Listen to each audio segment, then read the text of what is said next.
Hi, I'm Laura Mize, pediatric speech language pathologist, and welcome to Teach Me to Talk, the podcast. Today is show number 390, and we are continuing our series with the 11 prelinguistic skills that all toddlers, no matter whether they talk on time or whether they are late talkers for whatever reason, master before words emerge. And this is skill number 5, and today we're going to be talking specifically about joint attention. But like we've done every other show in this series, I want to start with the first skill and run through all of these because it is so important, especially for you as speech language pathologists and other early intervention specialists, but particularly SLPs, that we are able to just nail these 11 prelinguistic skills so that when we are talking with a family or another therapist about a child and our concerns about a child, we can really, again, nail specifically what these prelinguistic skills are that child is missing.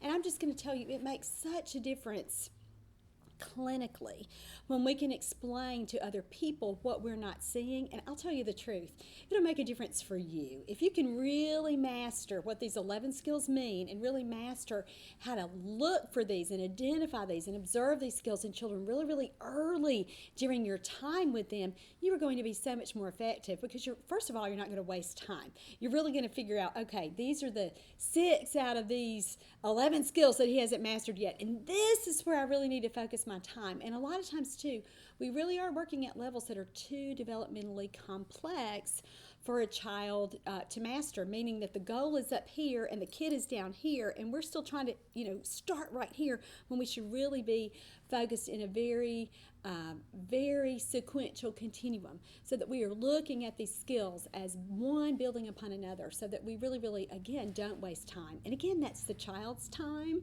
because we want children to progress and make as much quick improvement as they can. And we don't want to waste a parent's time, certainly if they are paying for some portion of that treatment, or again, just even when they're not, they just want their babies to just function at their maximum potential, and so do we. And again, that brings me to you. You don't want to waste time either. You don't want to feel like you are spinning your wheels with a kid and not getting anywhere, or you look up and it's your 4th month of treatment and you think, what is different? What have we accomplished in this time? And so we really want to make sure that we are providing efficient, quality, just the hour maximum for children. And so I think this is such a good way to do it, to look at these 11 skills. So first of all, and I told myself, don't look at the list today. This is your material. You should be able to say these 11 skills, and I already did it. So let's talk about what these are. And again, I hope you're running through these with me, especially if you're following this series. And if you aren't following this series, you should be. So go back and watch the other previous shows. It starts at 385, and that'll give you the overview of these 11 skills. But the first one is reacts to events in the environment. Second is responds to people. Third is begins turn taking. Fourth is develops a longer attention span. Fifth is what we're going to talk about today, which is joint attention, or shifting and sharing attention. And if you're a parent and you've not heard this term before, joint attention, don't worry about it. I'll explain it in a minute, and it will make a lot more sense to you. And I already looked down. Number 6 is plays with a variety of toys functionally or appropriately. Number 7 is receptive language, so understands simple commands and follows directions. Number 8 is vocalizes intentionally and purposefully. Number 9 is imitation, and that's not just imitation of words, it's imitation of actions and gestures and sounds, and then finally words. Number 9 is uses gestures independently, because we know that is such an important marker for children, and gestures usually come just before words emerge, and sometimes that just before is a longer period of time for some children than others. And then finally, number 11 is initiates interaction. And again, I hope that you're able to keep this little list with you in your planner if you're a therapist, on your desk, in your car if you drive, like I did for years and years and years and years between home visits, so that you really memorize this and you really understand what these prelinguistic skills are. Okay, let's move on and talk about today's topic, which is shifting and sharing attention. And again, this is what therapists refer to as joint attention. Now, joint attention is such a complex skill, and again, it's the culmination of all the skills that we've talked about up until now. And it is such a big marker For children, when they do not display joint attention, it often separates children who have a language delay, particularly just an expressive language delay, or maybe even a mixed delay, receptive and expressive delay, versus children with a much more serious developmental disorder. And usually that means autism. This is one of the core identifying features of autism, is that children really, really struggle with joint attention. And so again, if you're a parent, you might not have heard this term before. And so many parents get joint attention confused with plain old attention that we talked about back in skill 4, when we want a child to develop a longer attention span and really stay with an activity and stay with you for longer periods of time. And so now what we've done is skill number 1, we're putting it all together with joint attention. Remember, skill number 1 was responds to objects or events in the environment. So can a child look at something outside of him or herself and pay attention to that? Will they respond to that, especially when that object is dynamic, it's changing? So like a toy with lights or sound, that kind of thing. So that's number 1, responds to and notices objects. And then number 2, remember, that was responds to people. And so how a child reacts when you try to interact with him. And then so again, these are all components of joint attention. And so skill number 3 was begins turn taking, meaning that they realize that this is a back and flow exchange that we have going on here. You do something, I do something, you do something, I do something. And then skill number 4 was what? It was develops a longer attention span, so meaning that I can stay with an activity for a longer period of time. And skill number 5 really is the culmination of all those things. We put it all together and then we come up with joint attention. And so that's why it's so important that we understand, again, like I said before, that this really is a developmental continuum. And so a child won't get to joint attention if he's still really struggling to respond to people, because he won't include other people. So when we have joint attention, I like to think about this as a triad of attention, or a triad of participants. And so you'll have you as the adult, and then you have the child that you are interacting with as a parent or a therapist or a nana or whatever you are. And then you have your event or your object, whatever it is that you are sharing and looking at and paying attention to together.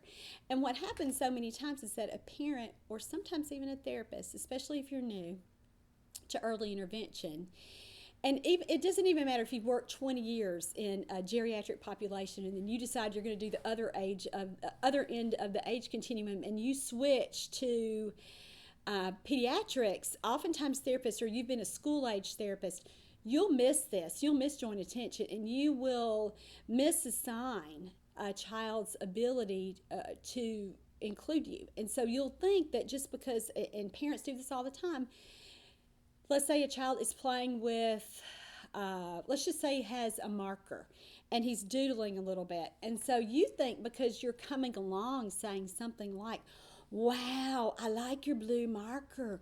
Look at that. Look, you made a line. Oh, look, I see a circle. And the child continues to doodle, and you are watching him, and you are layering language, which is exactly what you're supposed to do in that situation.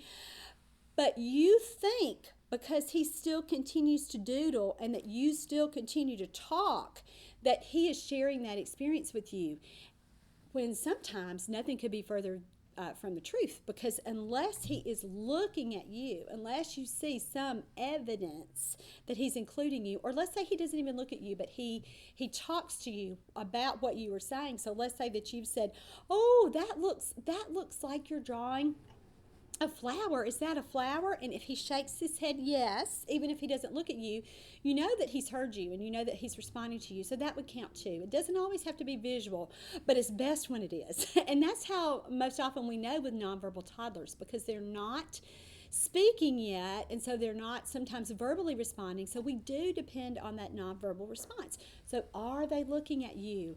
Are they including you with that kind of attention? And so that's a super consideration for us to think about as therapists. So when we're playing with a child and he's still staying with an activity a long time, he really should be able, again, to switch his eye gaze from what he's playing with to include you, even if he's not talking yet, even if he's really not we want them doing turn taking, but sometimes children, again, their turn is that they looked at you when you're talking to them. And that will often happen too before they really let you physically participate. So we want to watch for that, and we want to point that out to parents, and we want to say, it is great that he is staying with this racetrack that we're playing with. And I love how he's really shifting his attention with this little garage or this racetrack. And he's putting the car up there, and he's looking at the car, and he's pushing the button, so he's playing appropriately with this. And I like how he stayed with it for like 3 whole minutes. But did you notice that he did not ever look at you or me during that whole play routine? And that's fantastic that he did it, and we're not taking away from his success there. But in order for him to learn language, we really need him including us, because children who don't visibly or verbally include other people, really there's not really any evidence that they are processing that incoming information that you're giving them with all of that great facilitative language that you're doing. And so we don't even know, again, without some evidence, that they're really processing and they're really understanding, they're really including. So that's why you can't you can't get faked out by not really recognizing and talking about and giving enough credence to and importance to joint attention. And let me just say too, I'll probably say this time and time again as we move throughout the information in this show, teaching joint attention is hard. I mean, you think recognizing is hard? Teaching it is even harder. And so I love this information, and I'll tell you, every time I review it, I think it makes me a better therapist with it. And I've got a little guy that, as I was prepping for this show today, I was like, oh, I haven't done that. Oh, I haven't even done that. Why haven't I tried that? I haven't talked to his mom about that yet. And so even though I've been working on joint attention with him, there are still ideas that you think, oh, yeah. Let me get that going. Oh, that's a great idea for this kid. So I hope that as you listen to this podcast, if you are still listening on iTunes and kind of doing your pattern of how you've consumed the podcast, I hope that you're still thinking about, oh, I need this for this kid, or oh, that's a great idea for this kid. I haven't tried that yet. And a lot of times when I'm in a live conference, and I bet you can do this too if you're listening or watching on YouTube, you're probably at a better situation, certainly than driving, to write a list. But I would just make a list of kids as I was listening to the presenter and think, again, oh, this is an idea that I can use for this child and that child and that child. So, and even if you're a parent, you might jot this down for your own child with, oh, I never thought about that idea. And I know that's why you're watching this or listening to this, is so that you can get ideas for a whole caseload of kids or for your own child. So be sure that you're doing that. And again, sometimes writing it down will really, really help you remember it so that you are ready when you get ready to target this. And let me just say one more thing that's kind of off topic, but I've forgotten to say it.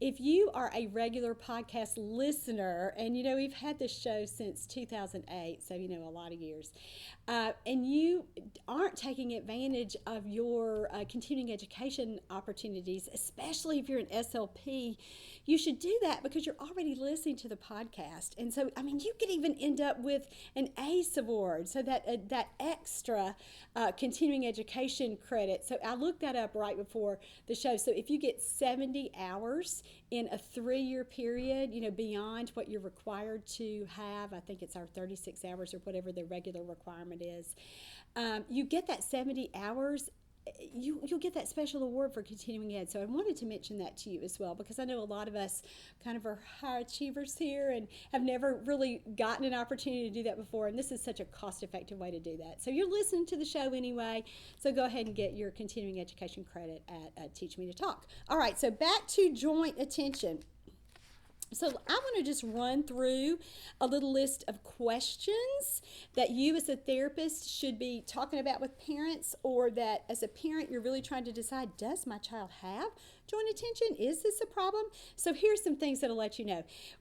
Is a child able to listen and respond to you when he's busy with something else? So if it's really, really hard to get his attention and pull him away from what he's already paying attention to even look up at you when you call his name, excuse me, that's a problem with joint attention. And so that's what we need to think about when we see that. And pardon me while I get a drink. I'm recovering from my first cold of the season, and I have recently resumed seeing lots of children, or lots of children for me, and it's after eight of your eight kids in a 2-day period have had runny noses, you know that you're bound to get sick too. So I'm recovering again from that first little cold. All right, so back to this. So here's the big thing with joint attention too. When you point to something, will a child look at it? Will he follow your point? And I like to say to a parent, sometimes they'll say, well, no, I'll say, does he even try?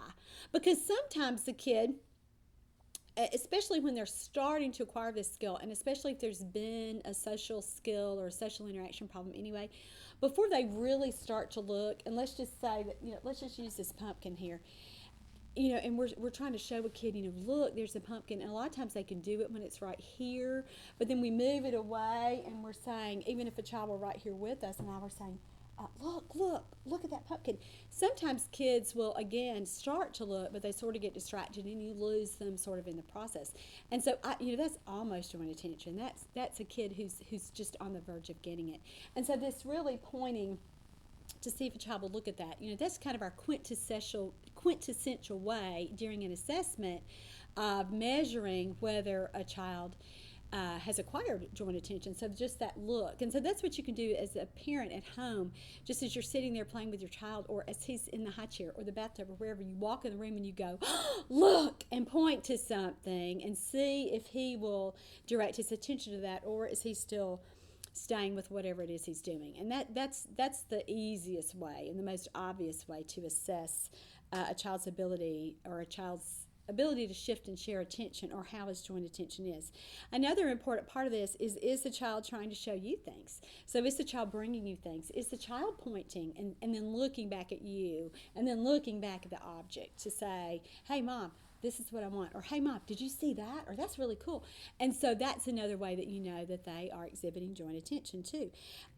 Does a child seem too occupied or distracted to listen to you or to look at what you're trying to show her? And again, you may be walking up to her and saying, look, and she's not interested at all because she's seen something across the room, and she makes a beeline for that instead of what you're trying to do. Or a kid that you have to just kind of wrestle them down to get them to pay attention to what you're trying to show them. And so that would be a kid who's really, really struggling with joint attention. And sometimes we think, oh, it's a sensory problem, and it is, or it's just an attention problem, but really it's just that they're not at that point where they're really ready to share that attention with you or share that experience with you. So that's what we need to look at, and that's how we can explain that to parents. Here's another way that we know when a child really struggles with joint attention. It's when we bring out an object, and again, this is kind of the opposite of a child who moves on. This is the child who gets fixated on the object. And so he is so intently looking at and exploring what you've shown him that you disappear. So if I had my pumpkin here, and now we're trying to get a child, look at this, and I'm saying, Brandon, wow, it's my pumpkin, look. And once Brandon sees the pumpkin, then he's all about the pumpkin, and it does not matter what Laura is saying in the background because he's become fixated on this. And again, that's great. He's looking at that, he's directing his attention to that, but he's not really hearing what I'm saying. And when he's not processing that and listening to that, he's not understanding, oh, this is a pumpkin, and this is orange, and this is, all the other things that I might be saying about that. Or it's Thanksgiving, this is a pumpkin, look at this, I'm going to show you another pumpkin later. He's not gotten any of that because he's just fixated on the pumpkin. And so again, that's something that we would look for with children and know that that's what we have to target. All right, so let's move on and talk about more specifically what we can do to work on joint attention. And again, it is hard. And I'll just say that straight up, and especially if you don't have lots of experience working with toddlers, and particularly toddlers with autism. This is something you're really going to have to kind of dig down and perfect, because it's not something that you probably learned in grad school or something you perfected, or unless you've worked on it, you haven't perfected it probably. And this information is from my therapy manual called Let's Talk About Talking, and I haven't mentioned that yet, but I wanted to go ahead and let you know and mention that for you. And so skill number 5, joint attention here. And again, this is so important to parents, because unless kids notice what we're talking about, like I just said with the example about the pumpkin, they're not really linking language with that, and they're not getting the important information that other people want to teach with them, or want to share with them. And they are really missing out on opportunities for learning language when they are either so busy that they can't attend and can't share an experience with you, or like I said, they just get radar locked and they're just fixated on the object and don't ever include you too. So we've already talked about what it looks like when a kid has good joint attention. He's following your point, he's staying with you. And then when he doesn't look when you point to an object, doesn't notice it, he doesn't bring items to show you, and it's super hard to get his attention when he's focused elsewhere. So that's why we need to work on that, and what we need to do. So let's move on now to talk about the specific strategies and what you can do as a therapist or a parent to make this better.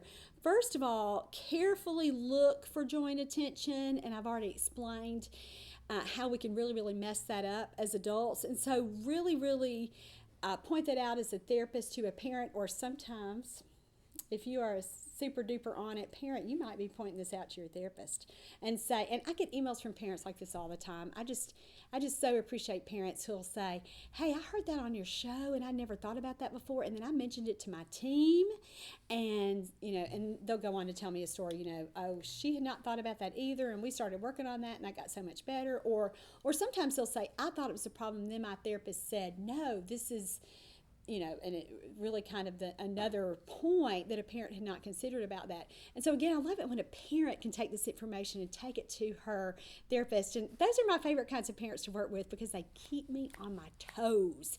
And I think it's great when that happens. So if you're that kind of mom or dad, congratulations to you. So look at this with joint attention. And what you want to do is you determine at what point joint attention is missing, and what kind of is just the teeny tiny little part that's so hard for a kid to master. And so let's kind of walk through this. And again, you might not have thought about it this way as a therapist. It's probably something you know, but you don't know that you know it. You just do it instinctively. But this is so great when you can isolate this information and really share it with parents. And so first of all, does a child notice when you point to things or when you show him things, or is it hard to get his attention? So in other words, is it at the very beginning of this process? Is that where do you not ever get him? Can you not even sort of start to get joint attention?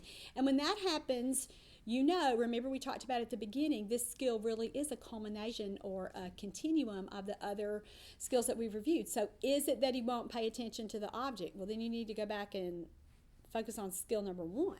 Is it that he won't respond to people? So is it that it's you, that he's not responding to you? So it is that other person component. Is it that interactive component? So then, okay, well, you know what you have to work on there. Is it that he doesn't understand that it's the back and flow? He might notice you just for a split second or have that fleeting attention, but again, he's not really staying with you, so he doesn't have that reciprocity or that turn-taking piece. So then you think, that's what I've got to work on. Or is it really an attention piece that we talked about last week, particularly for children who do have those sensory systems that seem to drive them? Or is his sensory system is he so under aroused that he doesn't participate? Those are the really flat kids that we talked a lot about last week. And those are your components, and those are the places that you're looking and you're thinking, well, which one is it? Which of those first four skills is he not really we need to strengthen some more? Has he not mastered? So that's a good way to kind of think about this. And here's some other questions that'll help you decide. Does she respond when you call her name, or does she seem to ignore you? And so we've talked about before what a marker this is for autism, and how that's just a really consistent characteristic, especially toddlers, when we're first looking at them and when we first start to notice their red flags for autism. That's one of the things that they say. And a parent, again, a kid might have some splinter skills that really kind of fool you there. And so until you say to a parent, does she answer when you call her name? You're not going to know. And so that's, or during a therapy session, if you have to call his name 15 times before he responds to you from the other side of the room, well, that's one of the things I've got to work on. I've got to help him learn his name and help him learn to respond to his name. And just kind of a side note, I did a therapy tip of the week about that a few weeks ago. So go back and look for those tips on YouTube. Those really work. All right. Does a child actively listen to you when you begin to talk? And so sometimes we'll get children that you call their name or you somehow get their attention and you show them the object and it starts out really great. But then after a few seconds, you lose them. And they either get up and do something else, or they no longer look at you, like we talked about before with the pumpkin example. You've lost them. And so to me, that really is a language processing or a receptive language issue. He's fine, and he's with me at the beginning of this process, when we first start to share this experience together, when I'm showing him something or I'm redirecting his attention, but all the language, he just checks out because it's too much for him. And see, that's important information to know, because you think, well, I've got to do something. I've got to modify something about the way that I'm talking to him to make it easier for him to process. Usually it's that you need to talk less, not more. Now, sometimes it is that you need to talk more, but if it's a busy kid or an overstimulated kid and you just you're talking, we used that example before about the pumpkin, but let's make it toy related. So let's say that you want to show him something like, a set of spinny, I've got this cool toy now where the toy spins all the way down, and you start to talk to him about that. And then that's probably not a good example because he's probably going to be enticed, but let's just say any toy that the child likes. And you are talking to him about it, and then you lose him for whatever reason. And so you might know that instead of saying something like, oh my goodness, look at that cool racetrack. Did you see the cars swirl down? That's really cool. You push the lever and then the cars go down. Let's do that again. That's probably too much. And so you should just be saying things like, wow, oh, look, and using lots of animation and lots of excitement and lots of anticipation. And then you might use, again, more gestures there than words, because your words are what overwhelms him, or what he decides to tune out because he just can't process what you're saying. And so you'll get a lot of information there, and then with kids like that, what's a big problem? You know that you've got to work on receptive language, and you've got to simplify. Like we just talked about, instead of using lots of long sentence length explanations, you stick to single words and short phrases. And don't be weird about this as a therapist and say, well, I want him to hear the adult models. He's going to hear it anyway. He's going to hear those phrases and longer sentences anyway, because he's with other people all day. And we're not going to simplify with him all day. We're just not. But for that specific instance, and particularly when we are trying to teach him something, when we know that it's a new word or a new concept, we've got to simplify it. And that's the best way that I can think of to explain it to therapists and explain it to parents, because, again, sometimes a therapist will really kind of get hung up on, I don't want to simplify too much, and don't worry about that. That's not even an issue with that. And so really, really look at where the breakdown occurs when a child is having difficulty shifting and sharing attention with you. And so sometimes, again, it is that they are responding to the object. They're just, for whatever, or responding even to what you say, but they're just not able to visually share their attention. And so they can't really look here, and by the time they just can't look up at you. Eye contact may be really difficult for those kids. It just may be more than they've learned how to do yet. So what do? You make that easier for them, and you use all of those environmental manipulations that we talked about before. And so you might crouch down so that you are placing yourself in the line of vision of the toy. A lot of therapists will automatically put whatever they're talking to right by their mouths, and that's a good strategy too. But again, that's not always practical. So as a parent, to parents, I say, put yourself where you think the kid's going to look. And so if he's looking down, you've got to get down too. And if you can't get down, you've got to get him up on a surface where he's sitting on a couch or a table or in the high chair or wherever, his little booster seat, and so that you're right there and he has more of an opportunity to look at you. And that really is, for some kids, what we really, really need to focus on with joint attention is they're still so inconsistently responding to people that eye contact is a real problem for them. And so think about that. Think about what you can do for that. And go back and listen to show number 2. The very best way when we are losing a kid at the beginning of this, when he's not really looking at us frequently, is to get that going with social games. And so you make yourself so fun and so exciting and such a, you're the toy, that they really get in the habit of looking at you. And again, as a therapist, this is a lesson I teach myself almost every day that I work. And it's, especially working with our little friends with autism or red flags for autism, you're so excited that they're staying with an activity and that they are playing and not stimming and not running away from you and not having meltdowns and tantrums or any other kind of negative behaviors that sometimes we don't work on joint attention enough because we're so excited that we're calm and peaceful. But you've got to do that. And so again, social games, when I remind myself of this and I think, oh, he's not looked at me in 10 minutes, and hopefully I get it before that time. But then I know I've got to launch into a little social routine. And so I might play that little boom game that I reference on the show all the time when I need to bring a kid's attention back to me. And it's in Teach Me to Play With You, that therapy manual that really focuses on social games. I might play a game, like that, where I just do something to draw attention to myself, or even something really fun, where if I'm about to lose him and he's just not really interested in the toys anymore, I might just do like an up-down game and I'm not going to ruin the camera shot right now. And by, demonstrating this, Johnny would probably, turn it off and, whatever. But anyway, I mean, he's kind of saying, go ahead, and I'm not even going to do it. But with an up-down game, you really stand up and down. You make a big deal about yourself. And then that's when they include you. And so even if you have to kind of do that in between activities to be sure that you're kind of still in there, do that. And I'm treating a little boy right now that, again, listening to this information, I'm preaching to myself here because I'm reminding myself of all the things that I can do to support him and to help his mom learn how important joint attention is, and so that we can really, really focus on that. So those are other things, and if you're looking at the continuum of when does this breakdown occur, that is sometimes really, really vital information that if you don't make yourself stop and think about that, that might be something that you're missing, and that, again, will make it a lot easier for you to teach joint attention with that child and then explain to his parents strategies that you should be using and implementing so that you can help joint attention really, really improve. All right, so we talked about ways to help a child look at you frequently, and that's, one of the big things that we do with joint attention.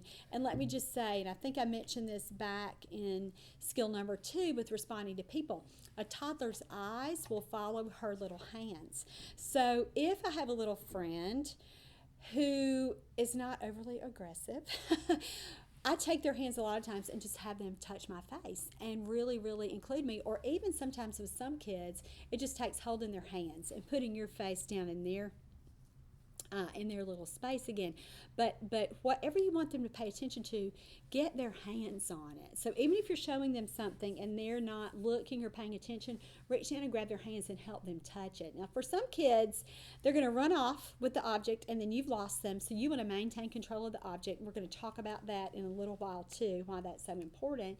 But remember that a kid's eyes follow their hands. So when you want them to pay attention to something, take their hands, put it there, and that will help them focus on the object. The next thing we need to do is teach a child to find you with his eyes. So after a kid has looked at you when you're directly engaging him, you need to be sure that he can start to find you and look at you from distances that are further and further away.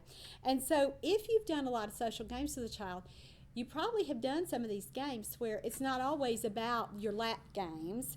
You've gotten some games going from across the room. So like a chase game or a tickle game, you don't always want to start up close. You want to start across the room. So if I were playing a kid who likes for me to tickle him, excuse me, I would start that up close. But as time goes on, I would move further and further away and do my, I'm going to get you, I'm going to get you, I'm going to get you, and that kind of thing where as soon as I say it, he starts looking for me like, where is she, where is she?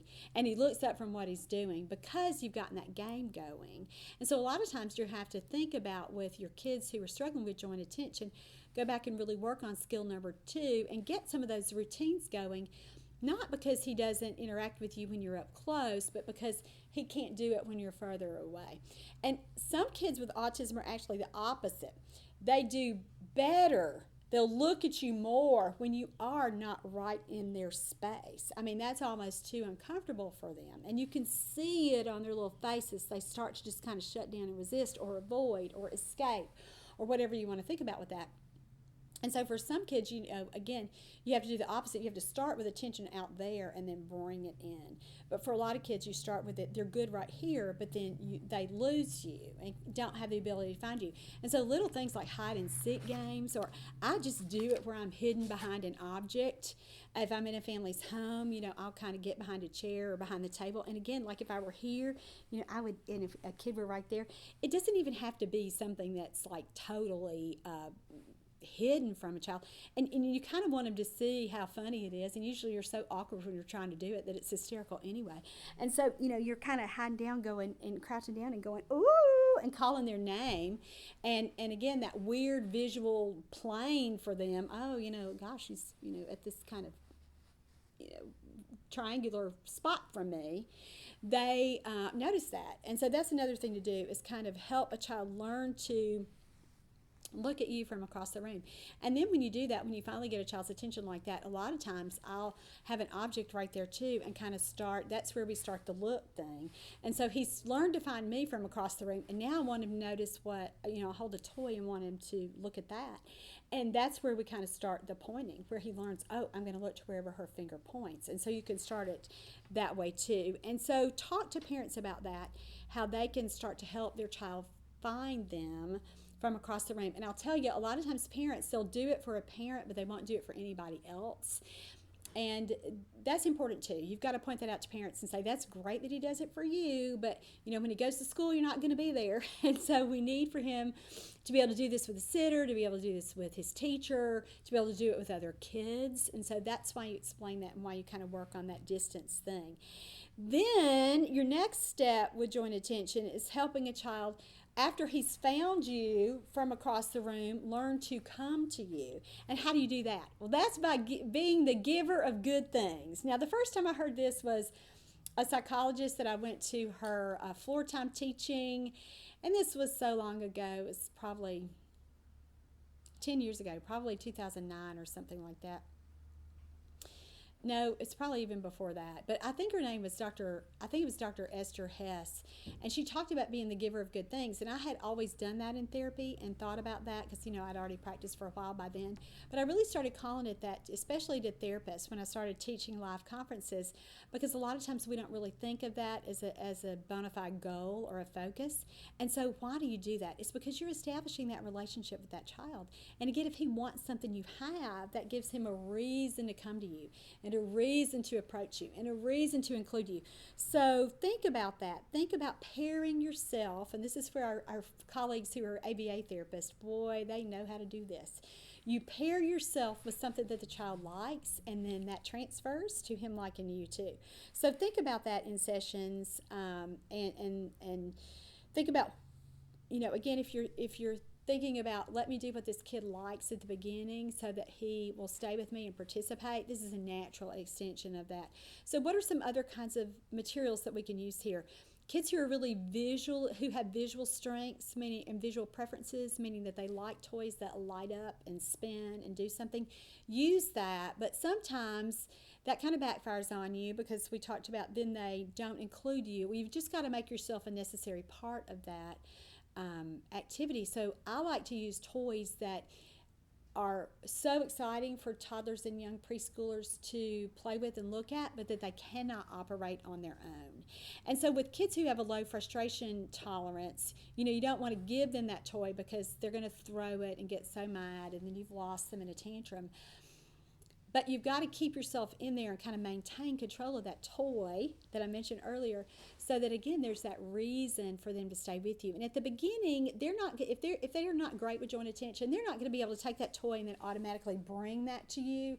Which sometimes when we read literature or recommendations, that's the recommendations. Just set up some environmental sabotage so that a child is naturally inclined to initiate. And that's ideal, and that's a great strategy. But for some of our friends, especially those with red flags for autism or a confirmed diagnosis of autism, we can't start there because they just get too mad and then you lose them. So you have to maintain control of that and really be good at keeping it light and fun while you're still kind of keeping the toy away from them, but still giving them enough access to where they like it and they're still staying with you, but they don't go over the edge and get too mad. And so you've got, again, this is finesse. And that's not to say that you're not going to be great at it with one kid and totally bomb with another kid, or even the same kid. You know, some days it's great, and then on other days his system is just such, he's just so on alert that the least little thing can set him off. So in those days, you probably don't want to work on this with this strategy. But otherwise, use something that's really visually exciting that a kid needs you for, and that, or something like a wind-up toys that you're winding it up. And most 2 and 3, even some 4-year-olds with autism, a lot of them still can't get that fine motor piece so that they can do it. A lot of them can, and so they could do that kind of toy without you. But the younger the kid is, the more likely it is that he's not going to be able to turn that and have the motor planning to use that on his own. So a wind-up toy is great for that. Bubbles, the old school way, not the fancy machines that blow the bubbles themselves, but you know, back where you hold the container and you put the wand in. And again, you can't give the kid control of the wand because you lose them. But so many kids like bubbles, and it's just kind of universally appealing. And so you're playing with them with the bubbles, and they, you know, watch the bubbles, and the turns are pretty fast, and they can do something with popping the bubbles. But then that's a great thing for joint attention because you're really, really teaching them, hey, she's got to do it. I can't even get the bubbles to blow without her. So I've got to include her in this too. So that's a great way to do that. Another toy that I use here is a sphere ball. And so you, the ball, you can extend it. And there's a therapy tip of the week about this.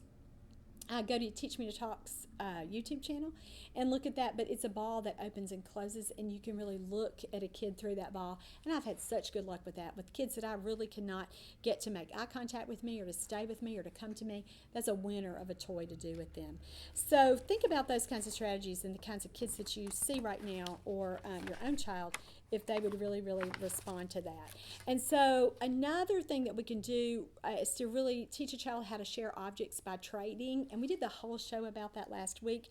But here we're really, really talking about, again, the kid being able to not just physically trade the object with you, but to stay with you while you're doing that. So as a prerequisite for the next strategy we're going to talk about is incorporating opportunities for him to trade objects and give you objects and share objects with you all day long. And so the thing that I talk about all the time here is show, hold, and give. And it's a really kind of based on the early start autism training and that model, the Denver model for treating autism. And that's where kind of this is sort of based on, but it's show, hold, and give. And so you teach a child to look at the object where you're showing him the object, and then you teach him that he can hold the object, but you always have a component where he's giving that object back to you. And so sometimes, again, when I talk to parents about this, they say, well, once he gets it, he's not going to give it up. But there are so many things in daily routines like diaper changes that they will give up. And so that's how you start with this. So when you're going to change their diaper, you show them the diaper, and then they're, excuse me, you get them on their backs, and then you're going to let them hold the diaper while you take their pants off and, get ready for that clean diaper. And then you hold your hand out and have them help you give you the diaper. So then you're sliding the diaper under and getting ready. And unless they give you the diaper, you can't change their diaper. They're going to have to stay there until you get it changed. And some kids, again, can't use this with every kid on every day, every diaper change, because there's sometimes when their little systems are dysregulated and they can't do this rather than they won't do this. But there are a lot of times that they will when they are calm enough, and you can do the whole show, hold, and give. Or a sippy cup where they want more juice, and you can have them holding, you're going to say, oh, let's get your cup. I'm going to fill up your cup here. You need more juice in your cup. Here, you hold it while mommy gets the juice. And so they're standing there holding the cup, and if they walk away with it, they don't get the juice. They have to come back. And so they come back, and then you're going to say, oh, give me your cup. I need to pour your juice in. Or if they are insistent that they're going to hold the cup while you do it, again, you can carefully do it on some days with almost any kid. You can get them at some time where they'll let you do it, but you're really sharing that, and you're holding the cup as they're holding the cup. And so that's how they learn joint attention, and that's how they learn that they're going to look at the object that you're showing them. They're going to have some participation in that and holding it and giving it, but they're staying with you. And again, a lot of times, remember, a toddler and preschooler's eyes follow their hands. So whatever they can hold and touch, they're going to be more likely to pay attention to and to include you. And so that's why when parents do a lot of don't touch that, I really try to discourage that and say, well, we want them to touch it because then they're going to stay with it. Now, if they touch it to grab it and run away from you, and that becomes their habit, you've got to work on that too. You know that they somehow feel like that they never fully get possession of something.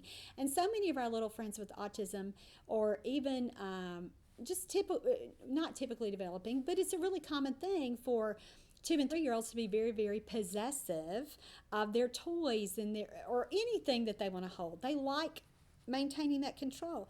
And so you've got to really, again, teach them with that process that we talked about last week, just the super fast turns, like, well, I'm going to hold it, but just for a second, and then you're going to get it right back. But then you're going to let me hold it again for one more second, and then I'm going to give it right back.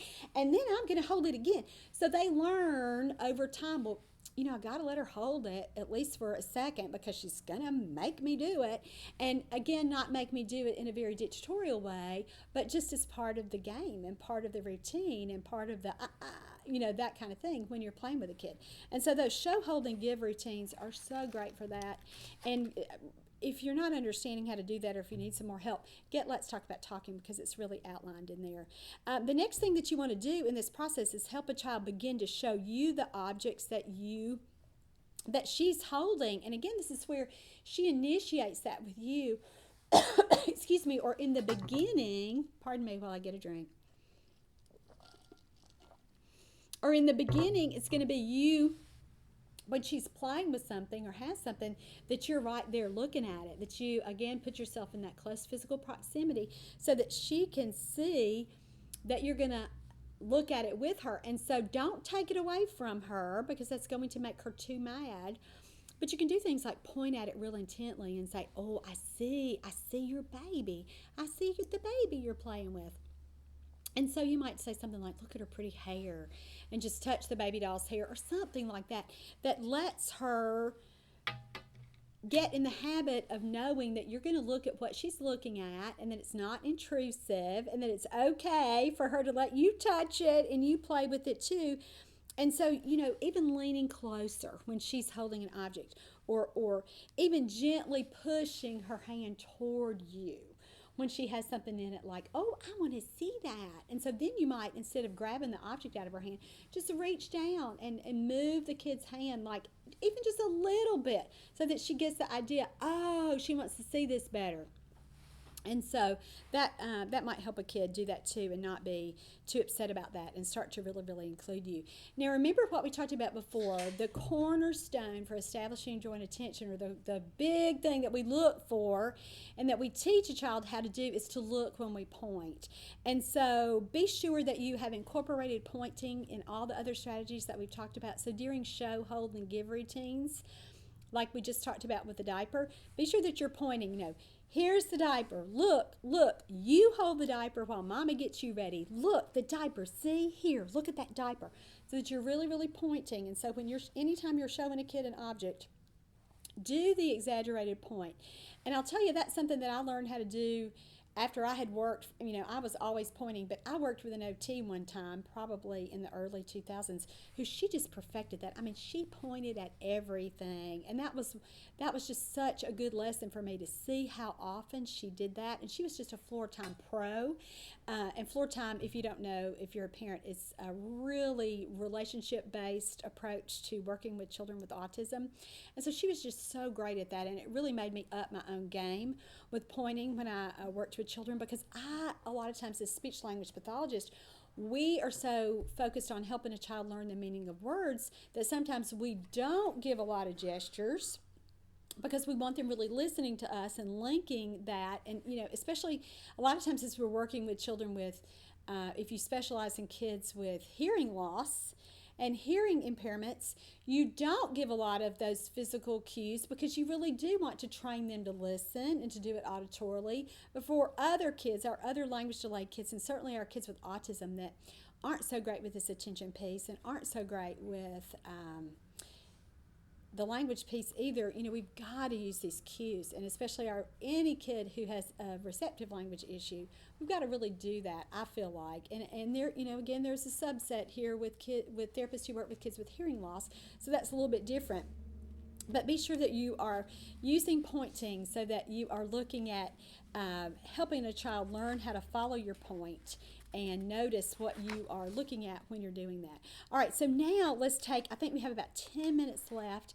I want to talk to you about troubleshooting. So what do you do when all this doesn't work? Because a lot of times you'll go to a conference or you'll listen to a course, you'll take a course or you'll read how it's supposed to go with the approach, and then you try it with a few kids and you're so frustrated because you think, that didn't work.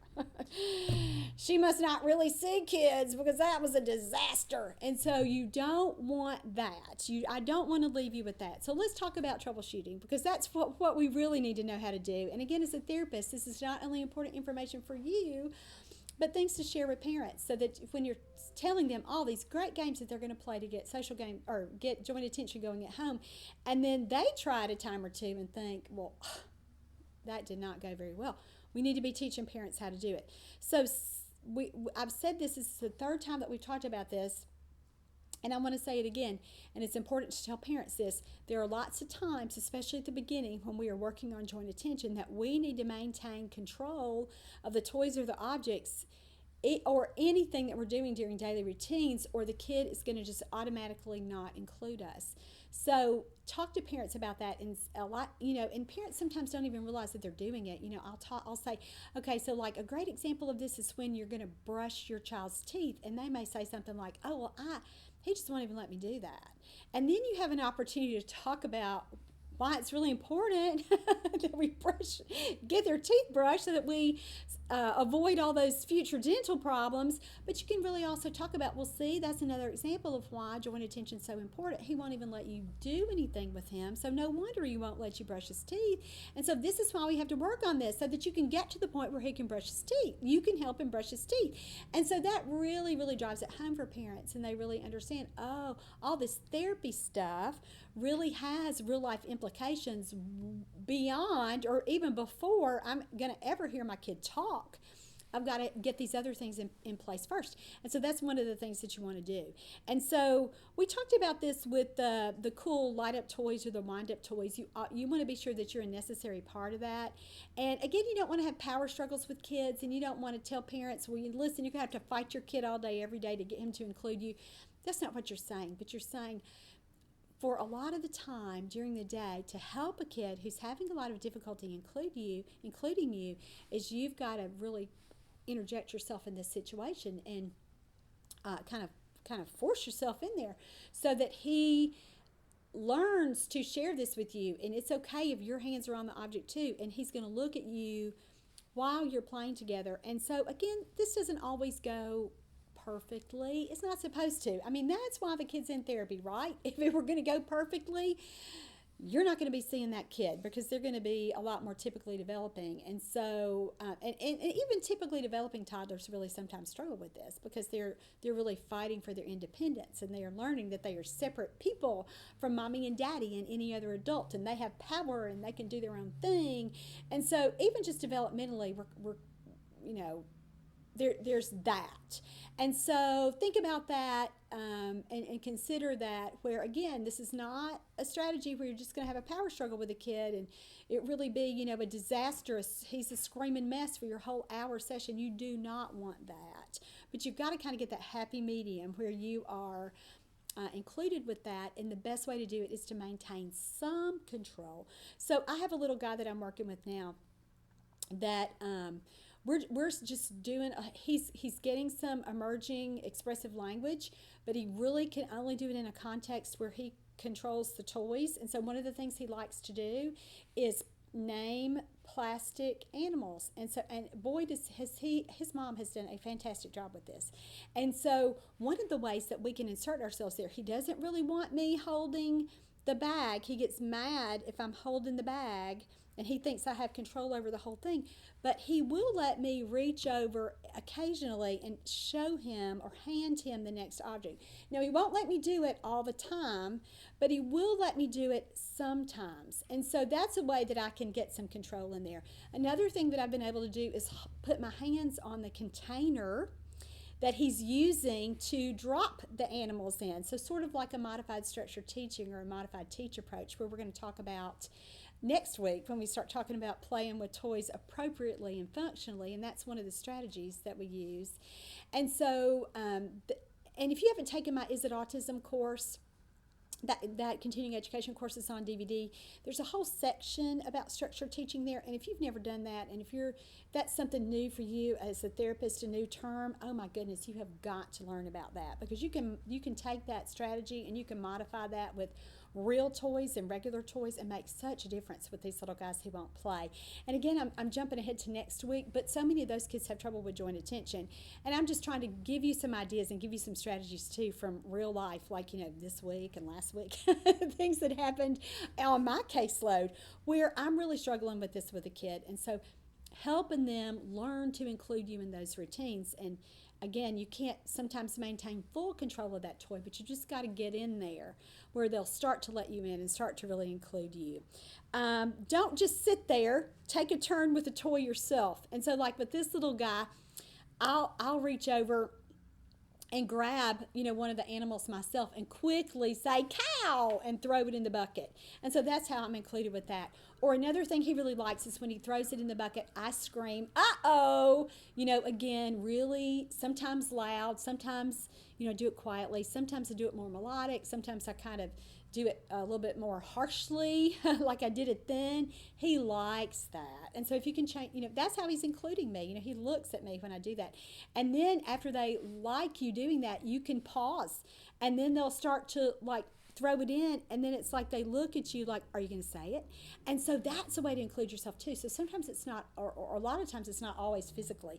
We want to get to the point where they're listening to us and looking at us and anticipating, is she going to say that funny word? Is she going to make that silly face? What's she going to do this time, when I do that? Or she didn't do it yet. Let me look up and see is she still here? Is she still playing with me? And so that's a way. That's great evidence of joint attention too, when you can get a kid to that point. Now, I've used this word before, but let me say it again. Don't be dictatorial.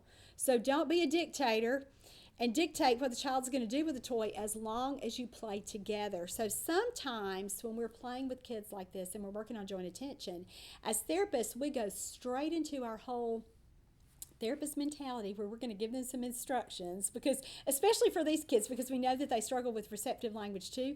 So as soon as we've got them doing something, and I do it too, I'll say to that little boy that I've just been talking about, oh, can you give the kitty cat a kiss? And I'll start to just want to do my receptive language things, and that's when I lose them, because they're just not developmentally ready for that. And I think, oh, I should let him do what he wants to do. And here, as long as I'm still included, I'm just going to play with him right now, because we're working on joint attention. I'm just going to stay with him. I'm just going to do everything I can that his system will be able to tolerate, and that he will allow me to play with him. So think about that. So you might do some things like where you're gently redirecting his attention. So if he's, let's say he's playing with a car, you might say, look at those wheels, those are cool. And you might even, touch the wheel and spin a little bit, just as a way to sort of get yourself in there, but you're not taking the toy, you're not making him play with it in a way that he doesn't want to do it, you're not making him go to 3 developmental levels higher, that there's no way he can do it, so he's automatically, you've lost him because you screwed up as the adult and you made it too hard.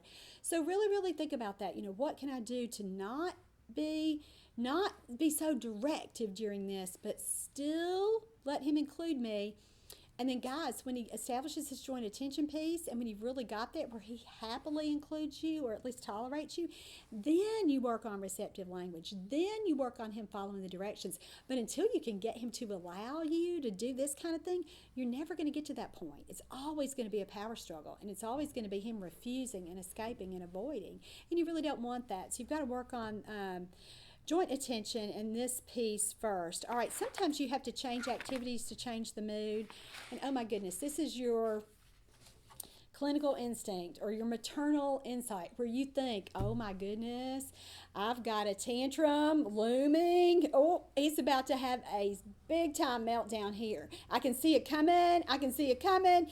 And you start to really recognize that, hopefully a minute before it gets to the explosive point, because when you get a kid there, you've lost him.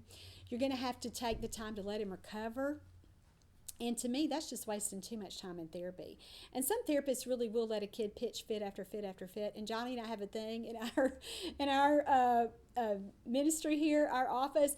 This is a no cry zone. I mean, we are just not going to cause kids to cry, or let a kid cry extendedly and for an extended amount of time. I mean, we really want kids participating and being happy and learning here in our program. And so we try to really head those things off. And I talk to moms about that, and moms are usually great at it. Moms can say, oh, now don't you try to, and I would never do this because I just don't do any screen steering therapy time. I just don't do it. I feel like that's an extracurricular activity that many parents pursue on their own.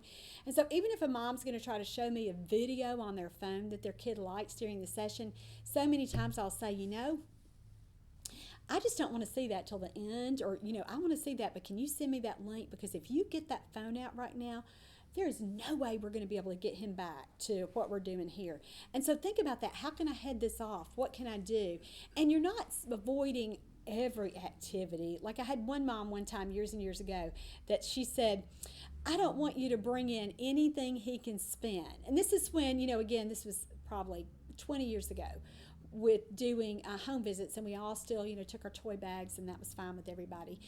But, she would say, don't bring anything that he can spin. And, I want to say, well, then I need to not bring anything, because you can spin anything. I can spin my Yeti here. I can spin my glasses. I can spin my glasses case. You can spin anything. So you can't get to the point where you leave out everything, where you're considering everything. But when there are going to be some things that really set kids off. If you give a kid a sucker and say, but you can't eat this till 5 minutes, and he has a really low frustration tolerance, that's not going to work. So really think about that and sort of head these things off. And sometimes when I see it coming in a session, and even when I don't know a kid very well, I think, oh no, it's about to happen. Change what you do. Move to a snack, move to a song, move to a social game, move to a different place in your room or a place in your home, so that you really change that setting there, so that you totally switch gears. And a lot of times with a kid, I'll just do a movement activity. So I'll just grab them and, if they're light enough, throw them up in the air, or, do a bear hug, or we start Ring Around the Rosies, or row your boat, or a game like Chase. I'll run away from them, and then, that'll entice them to, if we've played it a lot, they'll know they're going to run away from me. And then we head that meltdown off. So parents are good at that. They'll usually tell you, oh, that's not going to work. And so listen to that and really get good at changing that, and then really talking to parents about how they can do that at home too. So let me give you just a couple of little ideas. And again, these are from Let's Talk About Talking.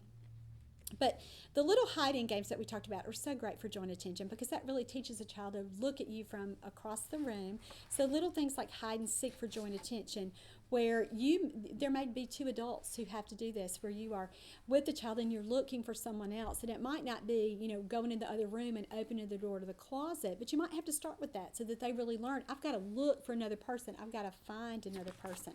So those are great ways to do that. We talked about Windup toys and how great they are. Those light up toys that are a little bit hard for kids to operate on their own. So think about that. Another thing that I like, especially with kids that are like 2, 2.5, flashlight looking games where the lights are dimmer and I'm shining the light on the wall. So they're following the light, and they think that's really, really cool. But then you can also point the flashlight to different objects in the room.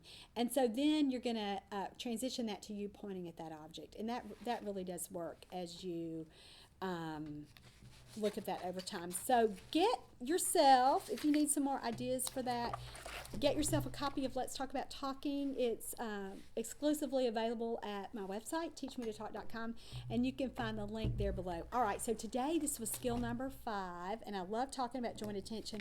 But next week We get to talk about play. So I hope you'll join me for this next course in this series where we can talk about teaching a child to play appropriately and functionally with toys. And that's a very important prelinguistic skill that lots of therapists kind of ignore and think, well, that has nothing to do with me. Yes, it does. And so we'll talk about that next time. All right, that's all for today. I'm Laura Mize, pediatric speech language pathologist, and thank you so much for joining me for Teach Me to Talk's podcast.